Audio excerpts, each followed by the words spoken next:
Okay, so the last video in our how to draw basic faces is going to be for the 3/4 view. So with the 3/4 view, we're going to start out with the same thing we've been starting out with every time, and that's just going to be a big circle. Make sure that you're leaving yourself plenty of space near the bottom of your paper to draw the facial features, shoulders, and so forth.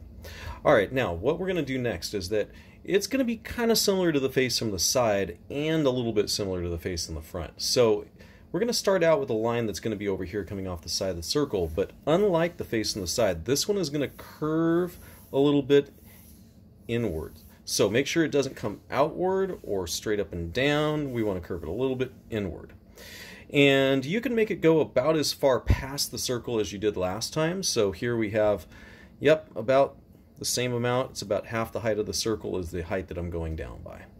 Now, what we're going to do after that is we're going to go ahead and place the jawline. So just like normal, we're going to put the jawline a little bit behind center, and I'm going to place it right about here. Very similar angle to what we've already done in the past.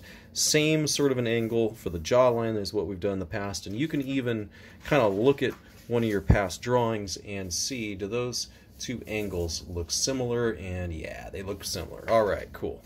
Alright, now what we're going to do next is that we are going to give it just a little bit of a chin. So it's not going to be, actually it's going to be very similar to the width of the chin when you view it from the front, maybe a little teeny bit less. Now, after you've got that, we're going to go ahead and erase some of the circle. We don't really need it inside the face anymore.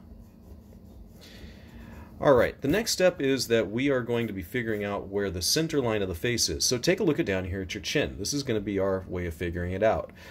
You want to cut your chin in a little bit more than half. So you want for this side to be a little bit larger than this side over here. So here is our center line of our chin then. This side smaller than this side. And we're just going to go ahead and bring this line up. It is going to get a little bit further away from the side of the face as you go up higher, but not really, really far away. And you're going to basically shoot for making it touch to the top of your circle. So as you get closer and closer to the top of the circle, bring that line closer and closer to the edge of the face until, boom, you're right there at that top of the circle. Alright, now, after you get done with that, we're going to go ahead and give you the same lines that you had before for your eyes, nose, and mouth. First thing we're going to do, we're going to determine where the bottom of the head is. So just remember, we're doing this because it makes it easier on us, because it's much easier to figure out where the center of something is if you've got a clear line that just shows where the top and bottom of it is located. So let's go ahead and draw those two lines. All right, and now I can eyeball it and say that the center feels like it's right about here. So this is what I typically do. On the others drawings, I'm actually measured, but eyeballing is what I normally do. I don't suggest it unless you're good at finding center. And if you're not sure if you're good at finding center and you don't have a ruler near you, just take your pencil, go like this. Put your pencil end against that mark right there, put your fingertip at the line right here, and move it up. And if you've got basically the same distance, then you're good. It looked like my bottom was a teeny bit bigger than my top, so I could move it down by half of that extra that I had, but I mean, it was literally like one little mark on a ruler in terms of the distance that I was off by. So that's pretty good. All right, so that is going to be the height for my eye line. Now, the only thing to think about is that you've got this face that looks like it's a little bit tilted downwards. So why don't we go ahead and visualize where that eye line is at the front of the face right here, and let's let it curve downwards just a little bit as we go towards the center line of the face. And we're going to make it go up by the same exact amount as we go off in the other direction, but it's going to be a longer line.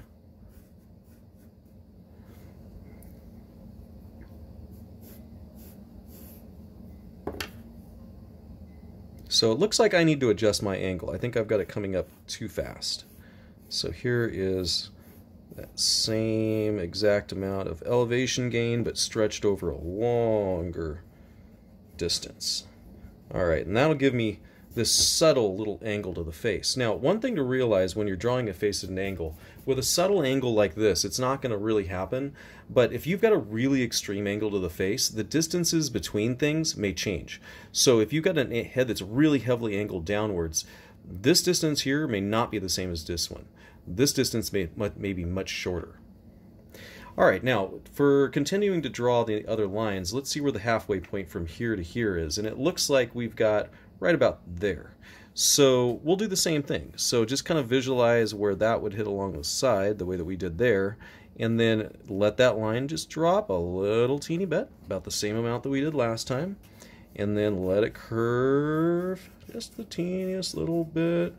Remember, you're trying to keep those distances equal in terms of the amount of height that you're coming up by. I'm gonna go like this. It looks like my angle needs to be adjusted just a little bit. Right to there, it seems like. All right, and that will be my bottom of the nose, bottom of the ear line. And then we got one more line to go, and it's pretty easy to see where the center from here to here is. It's right there. That'll be for bottom of our lower lip.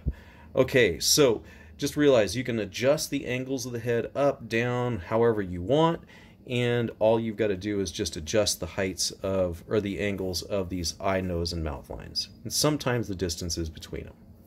All right, so ears go in between here. Basically drawn the same way as we did before. Let's go ahead and move over here to the nose though. So here's the bridge of the nose on one side and the bridge of the nose on the other. This distance is bigger than this distance. Let's zoom in a little bit too. All right, so for the nose, notice that we got a little bit more distance here than we have here, just like we had on the chin down here as well. All right, now let's go ahead and draw the front of the nose. It's going to be very similar to the nose drawn from the front. It's just going to stick out a little bit less. Now, depending on how big the nose is and how much of a rotation you have, the nose may come up to the side of the face, it may come past the side of the face, or it may stop before it gets to the side of the face. It depends on how much that head is turning. Now, the nostril, we're going to guesstimate right about here. And because we're looking down a little bit, I'm not going to draw that nostril hole visible at all. It's just going to be the nostril curve in the bottom line of the nose like that. Now, depending on the angle of the face, and I'm going to get rid of this nose line right now because it may get in my way. Depending on the angle of the face, you may end up seeing just a little bit of that other nostril, maybe even the other nostril hole. So I gave us a little teeny hint of that other nostril right over there, just in case it should be visible. All right, now with the nose, we can still put in the sorts of shadows that we had before.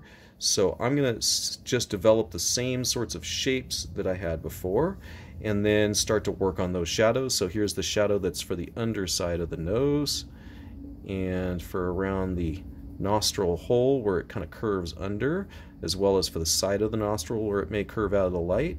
We got that little bit of a shadow that connects right here with the darkest area of it, remember, typically right about there. And then we have this lighter shadow over here beside the nose that goes around here and will connect up with the eye socket shadow when we add it. Now, shadows happen in all sorts of places. You know, you look at the person's nose that you're drawing and just decide what does it need to be shaped like. You can make adjustments as necessary. All right, so let's go ahead and look over here at the eyes. So because the eyes are angled away from us, this eye is going to look very similar to the eye drawn from the side. You're just going to see that eyelid curl around the eye just a little bit more because it's rotated towards us, but it still has this curved front on the triangle shape. It still has the slightly curved top and bottom. Remember that eyes are always having more of a curve on the top than on the bottom, so allow for the bottom of the eye to look less curvy. And you can still give it a little hint of the lower eyelid area down here. In fact, depending on the angle that you have in the face, you may even have a little hint of it on the other side. And while we're at it, we can actually develop just a little bit of a cheekbone, because you know the cheekbone happens right underneath the eye socket. So we can actually bring out the side of the face there, and we can bring out the side of the face over here for our eyebrow ridge while we're in this location as well. He's looking kind of creepy right now, right? Maybe we need to give him a little bit of an eyeball here so he has less of that horrible vampire look. And then down here we've got a little bit of the muzzle hint, and then we got a little bit of that chin shape that we can develop as well. So it's not just a straight curving line down over here. Now it's got some contour, it's got some personality to it. All right, and we said we'd get rid of the creepy vampire eye, so let's go ahead and do that right now. So here is our pupil and our iris. Remember, the iris is the colored part on the outside, pupil is the dark part on the inside, or the black part on the inside. And it'll look super creepy until you add in that shading, so make sure you do that unless you're looking for that creepy, weird vampire look. Alright, and if you want to, yes, you can add in the eyelashes. My pencil is getting a little bit dull. I probably should have sharpened it before this demo, so I'll do the best I can with the eyelashes there. And just remember the lower eyelashes, if you're going to put them, keep your pencil pressure really light, make them more spaced out and a little bit shorter. Alright, now on the other eye, you got to kind of think about how far things are from each other. So I think the eye socket, as a guesstimate, feels like it ought to be right about here, which pushes the corner of the eye a little bit further in than that. So I'm going to say, how about our eye opening, I don't know, right about here. We'll have our eyelid going up there. So as you can see, the eye from this direction looks very similar to the eye from the front. The only real difference is we just make this angle right over here just a little bit steeper. And then we've got our little sleepy sand pocket over here. We've got the slightly flatter bottom eyelid. Remember, I don't really do that one as dark typically. I kind of was not watching my pressure over there, but oh well. And here is our iris and pupil. Give it a little color, get rid of the weird android vampire creepy look. Remember that throwing a little bit of shading into the corners of the eyes, real light, not real dark, and then letting it fade out as it goes closer to the iris is a good way to enhance the darkness or enhance the three-dimensionality. And we've still got our little hint of the lower eyelid down there. You can also start to develop your eye socket shadow. If you want to keep the person looking young and fresh, don't make it so dark or so prominent. If you want to make them look a little older or more tired, you can definitely develop that a lot stronger. I'm going to lighten up this line here for the bottom of the nose and the bottom of the ear because we don't need it anymore. Same thing with this line up here for the top of the ear and the top of the eyes and top of the nose. Alright. Now, I could do this little smile shadow right here, but I don't have a mouth yet, so I'm not sure where it's going to face. So how about we put in the mouth first? Now, the lower lip we always talk about right about here. So on this side of the center line of the face, it'll be shaped like the mouth from the front, and on the other side, it'll be more like the mouth from the side. So it's kind of like a combination of both. It'll still dip in the middle. And if that's a good center line for my face, then it should look right there. If not, then I can always move that center line just a little bit and then move the mouth along with it a little bit. Remember that the line right here coming from the side of the iris helps you to determine the width of the mouth, and yep, that looks pretty good to me. Over here, that's not really that accurate of a trick, but hey, it was worth thinking about, right? And if it seems like your mouth doesn't look quite right, you can try to drop it down into a really steep corner right there. So it kind of depends on the angle of the face. It'll either look like one or the other. Alright, and then all we got left to do is just to throw in a little bit of shadow.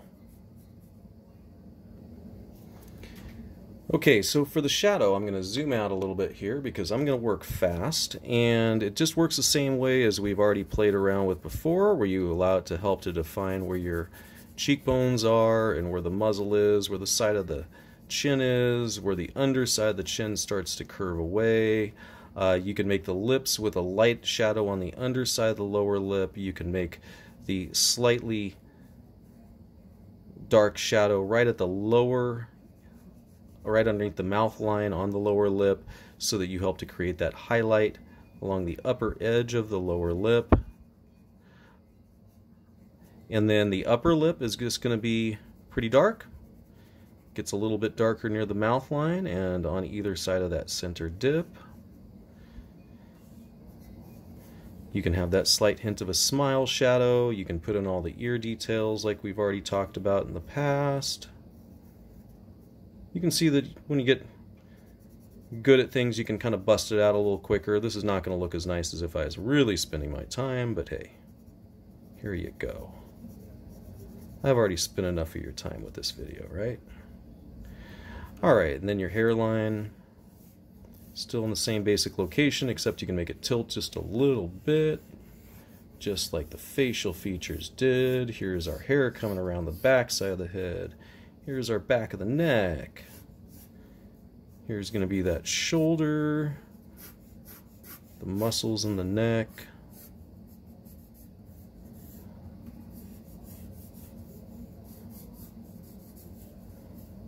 A little bit of that paunch underneath there. That's typically a shadowy area.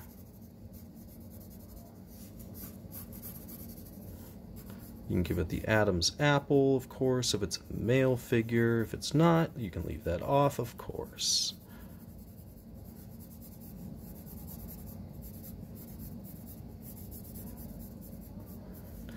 We don't really have a lot of room for our clavicle down here, but I'll try to fit in what I can.